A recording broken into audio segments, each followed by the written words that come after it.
So in XAMPP in the C drive, left click on htdocs, convert one, so the path, copy address as text, and then you're going to see that that is the path. And if I open up one of these records,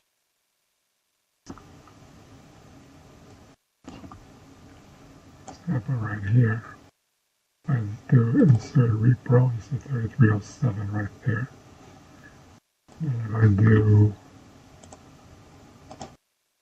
save record, 3307, I want to change all of the 3307s into $port,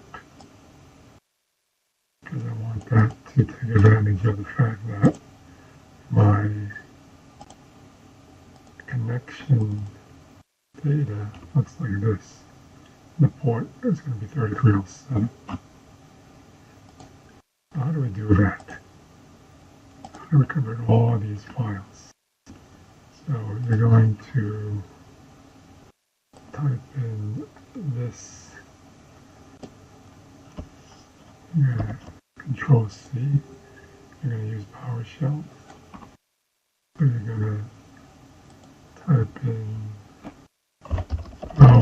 Windows PowerShell, click on that, paste that in, okay, and you're going to hit enter.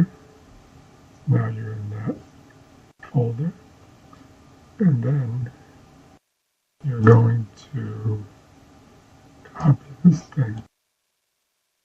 You're going to replace 3307 with $port for the path that was just mentioned in all the PHP files. So Control C, go back here, left click there, Control V, paste anyway, and then we're going to click enter. And now if we go back, we're going to refresh this, and then we just pull it random. This is $port. And then if we go back, insert, then it's $port.